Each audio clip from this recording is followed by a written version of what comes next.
সুপ্রিয় শিক্ষার্থীবৃন্দ, আসসালামু আলাইকুম। আশা করছি তোমরা সবাই ভালো আছো, সুস্থ আছো। আমিও আল্লাহর অশেষ রহমতে ভালো আছি। অনলাইন ক্লাসে তোমাদের সবাইকে শুভেচ্ছা ও স্বাগত জানাচ্ছি। আজকের ক্লাস উপস্থাপনায় আছি আমি আফরুজা নওরিন, প্রভাষক সমাজকর্ম, সরকারি নজরুল কলেজ, ত্রিশাল, ময়মনসিংহ।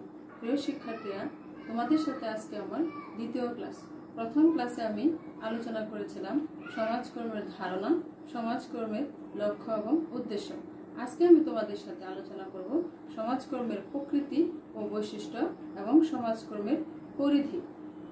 আমাদের আজকে আলোচ্য বিষয় আলোচনা করার পূর্বে আর একটু আমাদের ভালোভাবে জানতে হবে সমাজকর্মের ধারণা। কারণ সমাজকর্ম যেহেতু অত্যন্ত ব্যাপক একটা বিষয়, সুতরাং একদিনের এই সংক্ষিপ্ত আলোচনায় এটা ভালোভাবে বোঝা সম্ভব নয়। সেজন্য আমি আরেকটু সংক্ষিপ্ত করে তোমাদেরকে বলার চেষ্টা করছি যে সমাজকর্ম হচ্ছে একটি সাহায্যকারী পেশা। যদি আমরা এটুকু বলি তাহলেও কিন্তু হবে। আবার যদি বলি যে সমাজকর্ম হচ্ছে কতগুলো বৈজ্ঞানিক পদ্ধতি নির্ভর একটি প্রক্রিয়া, এটাও বললেও হবে। সুতরাং আমরা সংক্ষিপ্ত করে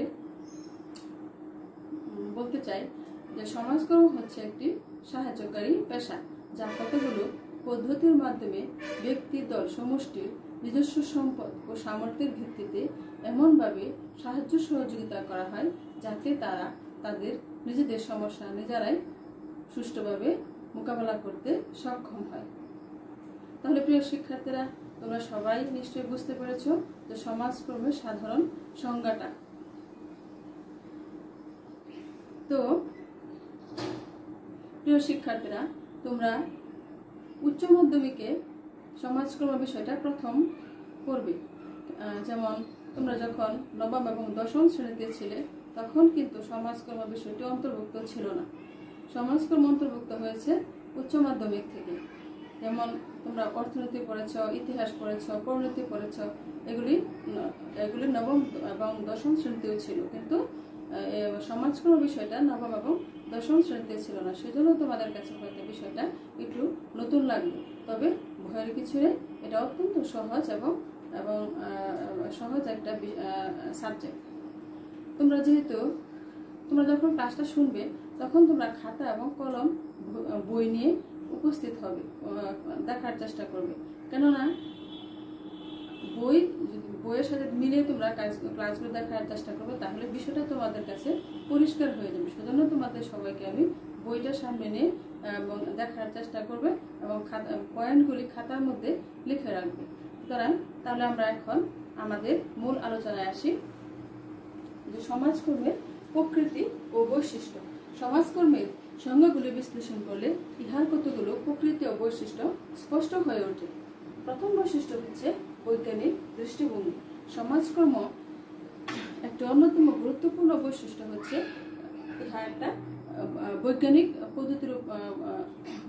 পদ্ধতি নির্ভর সাহায্যকারী পেশা। সুতরাং সমাজকর্মে কোনো কুসংস্কারের স্থান নেই। এখানে সমস্যাগুলো বৈজ্ঞানিক দৃষ্টিভঙ্গি থেকে সমাধান করার চেষ্টা করা হয়। বৈজ্ঞানিক দৃষ্টিভঙ্গি থেকে সমস্যার কারণ খুঁজে বের করার চেষ্টা করা হয় এবং সমাধান করার চেষ্টা করা হয়। এই জন্য সমাজকর্মকে একটা বৈজ্ঞানিক পদ্ধতি বলা হয়। তারপরে হচ্ছে সমাজকর্মের সংগঠিত সাহায্যদান পদ্ধতি।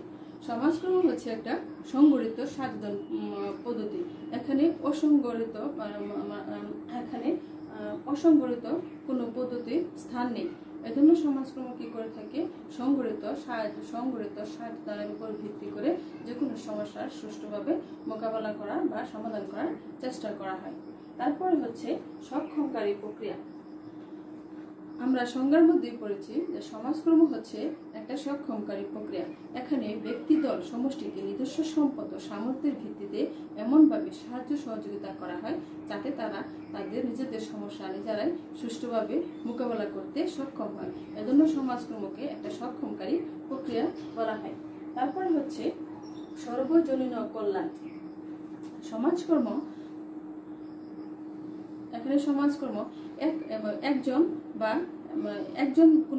একজন কোনো ব্যক্তির সমস্যার সমাধান করা হয় না। সমাজকর্মে একজনের সমস্যার সমাধান করা হয় না।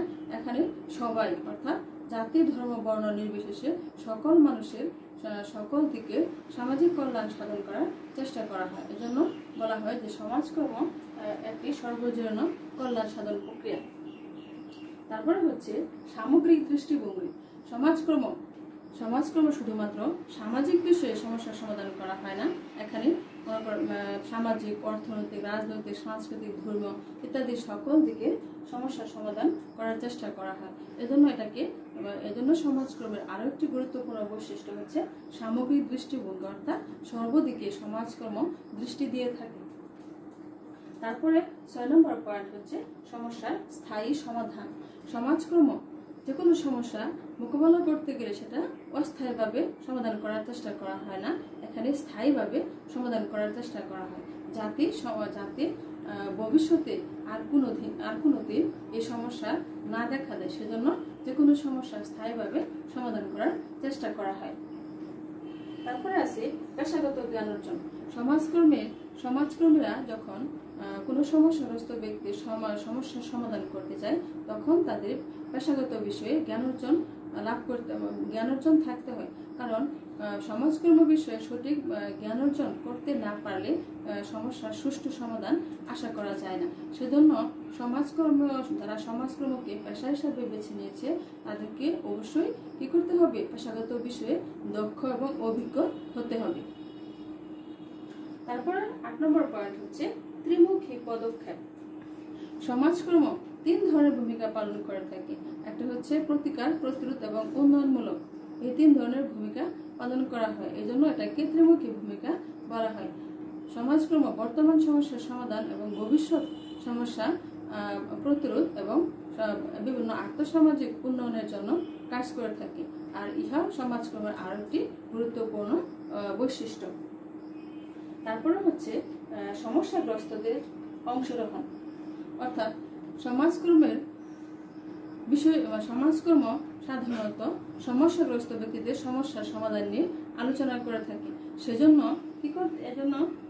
যারা সমস্যাগ্রস্ত তাদের অংশগ্রহণ সমাজকর্মের অত্যন্ত গুরুত্বপূর্ণ একটি বিষয়, অর্থাৎ যাদের জন্য কর্মসূচি, তাদের যদি অংশগ্রহণ না থাকে তাহলে কোনো সমস্যার সুষ্ঠু সমাধান করা সম্ভব নয়। সেজন্য সমাজকর্ম কি করে থাকে? সবার আগে সমস্যাগ্রস্তদের অংশগ্রহণকে গুরুত্ব দিয়ে থাকে।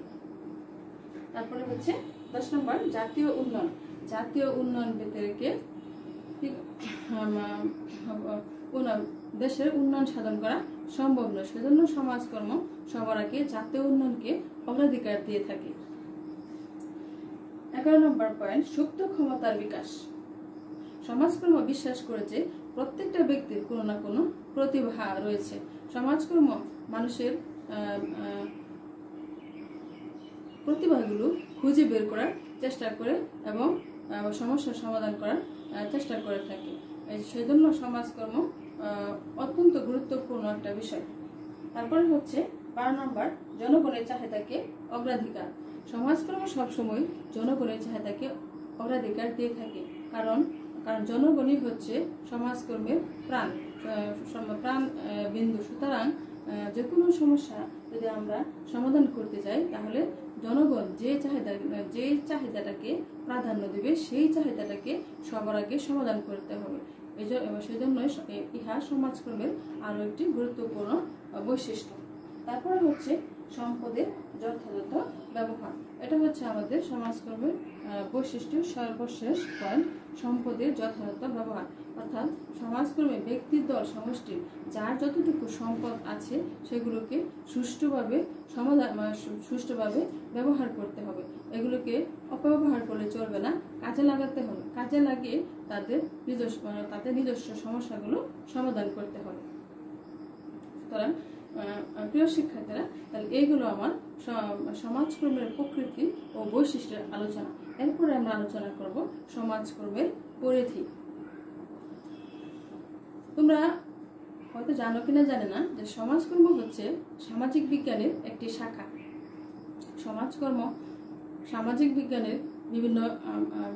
বিজ্ঞানের অনেকগুলো শাখা প্রশাখা রয়েছে, যেমন রাষ্ট্রবিজ্ঞান, তারপর হচ্ছে সমাজ বিজ্ঞান, ইতিহাস, দর্শন, তারপরে হচ্ছে নৃবিজ্ঞান, মনোবিজ্ঞান। এগুলো হচ্ছে সমাজকর্মের শাখা।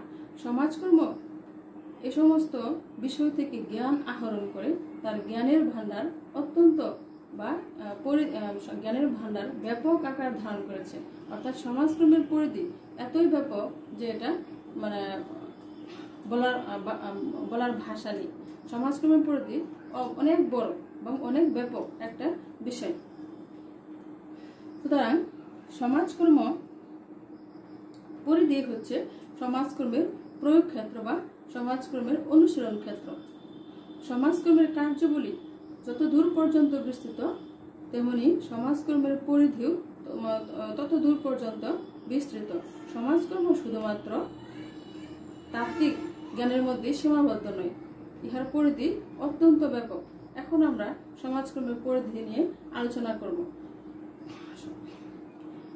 আমেরিকার সমাজবিজ্ঞানী ওয়াল্টার ফ্রিডল্যান্ডার সমাজকর্মের অনেকগুলো পরিধির কথা উল্লেখ করেছেন। তাছাড়া এনসাইক্লোপিডিয়া অফ সোশ্যাল ওয়ার্কও সমাজকর্মের অনেকগুলো পরিধির কথা উল্লেখ করেছে।